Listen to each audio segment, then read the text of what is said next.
Hello साथियों, मैं सौरभ कुमार सिंह। और लगातार जिस विषय की चर्चा हो रही है वो विषय है कि बीपीएससी द्वारा आयोजित शिक्षक बहाली के मुद्दे पर क्या छात्रों अभ्यर्थियों की मांग को सरकार जिस प्रकार से सुन रही है और दरकिनार करने का प्रयास किया जा रहा है। अभी दो प्रमुख मुद्दे की मांग लगातार उठ रही है। पहला मुद्दा है कि सीटेट अपेयरिंग वाले को मौका मिलना चाहिए, और दूसरा प्रमुख मुद्दा है कि सेकेंड मेरिट लिस्ट यानी कहने का मतलब जो फर्स्ट लिस्ट आया टीआरई 1.0 यानी प्रथम फेज की बहाली में जो प्रथम लिस्ट आई, उसके बाद लगातार ये चर्चाएं हो रही थी और चेयरमैन सर का भी ट्वीट आ रहा था कि सेकेंड मेरिट लिस्ट कब आएगी। और लगातार चर्चाएं के संदर्भ में जो प्रेस के माध्यम से या जो जो खबरें सामने आ रही है कि मेरिट लिस्ट तो आएगा ही, 19-20 के आसपास मेरिट लिस्ट आने की संभावना है।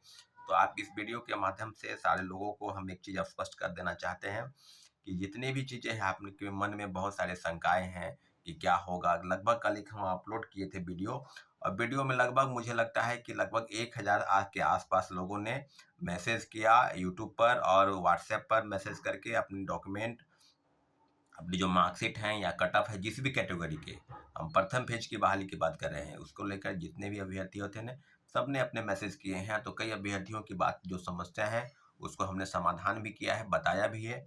तो बहुत सारे अभ्यर्थी हैं जिनको लेकर आपको हम 1 to 1 बात करेंगे। अभी कुछ लोग कह रहे थे कि शिक्षा लेटर कब निकलना चाहिए शिक्षा विभाग से, जो है सेकेंड मेरिट लिस्ट के बाद बीपीएससी द्वारा। तो निश्चित रूप से इस पर भी बात हो रही है। कई लोगों का कहना है कि सीटेट अपेयरिंग वालों को मौका मिलना चाहिए, निश्चित रूप से मिलना चाहिए। अब जो है नियोजित शिक्षकों की संख्या जो है इस पर बहुत सारे विवादें हैं। राज्य सरकार के जो राज्यकर्मी का दर्जा देने की बात है उसको लेकर गंभीरता है। एक अलग से नियमावली बनी है, जैसे कि सबको पता है कि विशिष्ट राज्य नियमावली, इसके तहत अगर वो परीक्षा पास कर जाते हैं तो राज्यकर्मी का दर्जा मिलेगा। फिर बीपीएससी में बैठने की भी बाध्यता है, लोग फॉर्म भी अप्लाई कर रहे हैं। तो कई मांगों को लेकर बहुत सारी चीजें हैं जिसको लेकर आप अपनी चीजों को समझ सकते हैं।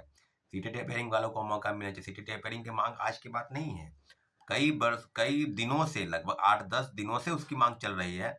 और कई साथी, हमारे साथी अभ्यर्थी सीटेट अपेयरिंग वाले, वो जा रहे हैं, आ रहे हैं। तो आपको हम हर चीज़ों का जो डाटा है वो आपको हम बता दें कि साथ ही सब चीज़ों पर जो बातें हैं उसको लेकर जो चीज़ें सामने अब आई हैं हम आपको स्पष्ट कर देते हैं कि क्या होने चाहिए। तो सीटेट अपेयरिंग जो लगातार बात है कि क्या होगा, सीटेट अपेयरिंग वाले को बीटेट वाला होना चाहिए। बीटेट 2017 में हुआ था, 6 वर्ष बीत गए, उसकी भी तैयारी चल रही है। बीटेट कब होगी नहीं होगी उसका भी बात होना चाहिए। तो सप्लीमेंट्री रिजल्ट को लेकर जितनी भी चीज़ें हैं, कितने भी परीक्षार्थी हैं, सब लोग मैसेज कॉल कर रहे हैं कि क्या होगा नहीं होगा। तो सारे लोगों का मुझे लगता है कि लगभग लगभग जो मैसेज और कॉल आ रहे हैं वो ज़्यादातर आ रहे हैं सेकेंड मेरिट लिस्ट और सीटेट अपेयरिंग वाले। सीटेट अपेयरिंग वालों के लिए अगर कहा जाए तो निश्चित रूप से काफ़ी गंभीरता से सवाल सरकार से और बीपीएससी से पूछना चाहिए कि प्रथम फेज की बहाली में उनको मौका मिला था तो दूसरे फेज की बहाली में उनको मौका क्यों नहीं मिलना चाहिए। लगातार वो बात, अपनी जो बातें हैं, जो मंशा है वो जाहिर कर रहे हैं। और कई लोग हैं जो बता रहे हैं कि क्या है नहीं है, सारी चीज़ों पर जो भी बात है। तो हम आपको बता दें कि कई लोगों का मैसेज आ रहा है कि हम जो है सो प्रोटेस्ट के लिए तैयार हैं, चाहे सीटेट अपेयरिंग वाले हो चाहे सेकेंड मेरिट लिस्ट वाले हो।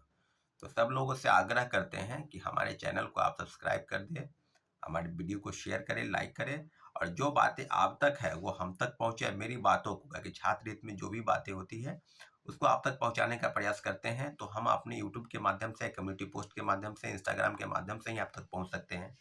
999314 मेरा नंबर है, 9931404148 ये मेरा नंबर है। आप इस नंबर पर मैसेज, कॉल और जो भी डॉक्यूमेंट है, कई ऐसे साथी हैं जो बता रहे हैं कि जो भी शिक्षकों की नियुक्ति हुई है और जो आवंटन हुआ है स्कूल में उसमें भी धांधली है। कई जगह किशनगंज से मामला आया है, पूर्णिया से मामला आया, कटिहार से मामला आया है। तो सब मामलों पर लेकर आज हम उस सारी चिट्ठी को बीपीएससी ऑफिस को सुपुर्द करेंगे कि इन लोगों की कैसे ज्वाइनिंग हो गई। आखिर शिक्षा विभाग की तरफ से जो भी लेत लतीफ़ी या उसको धांधली कह लीजिए, तो सारी चीज़ों पर हम हैं। अब बहुत सारे लोगों का है कि ईडब्ल्यूएस में मेरा कट ऑफ ये 47 है, एक दीपिका मिश्रा है, डेट ऑफ बर्थ 2 है, कट ऑफ 48 है।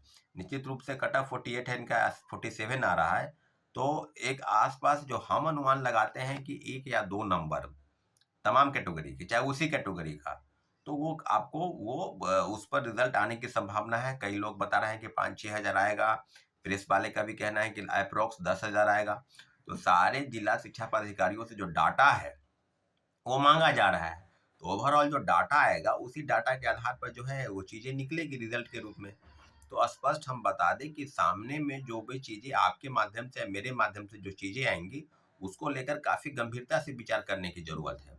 अब सब चीजों पर लेकर क्या है कि राज्यपाल के पास ज्ञापन दिया जाए। राज्यपाल के पास 4 दिन पहले ही ज्ञापन दिया जा चुका है।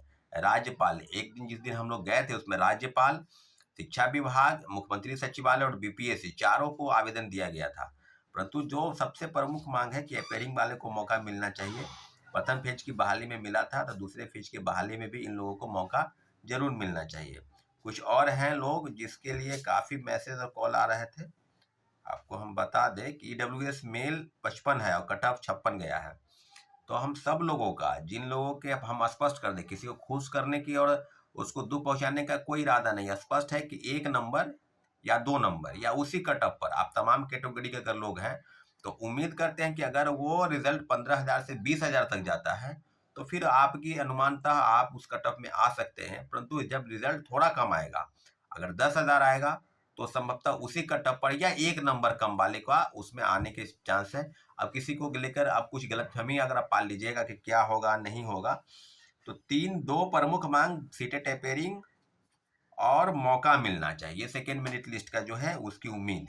तब सब चीजों पर जो है लगातार मैसेज कॉल आ रहे थे और लगभग 1,000 से ज्यादा मैसेज यूट्यूब के माध्यम से और कल लगभग 350 से 400 मैसेज आए हैं आपको व्हाट्सएप पर और कॉल करके। तो सारे लोगों से हम रिक्वेस्ट करते हैं कि आज भी सीटें टेपेरिंग की मांग को लेकर एक प्रोटेस्ट होगा। आपको हम बता दें कि आप लोग जो भी कहीं भी हैं वो पटना में आकर रहें और जहां भी आंदोलन होगा आप उसमें शरीक हों, क्योंकि जो चीज़ें मांग है वो आपकी जरूर सुनी जाएगी।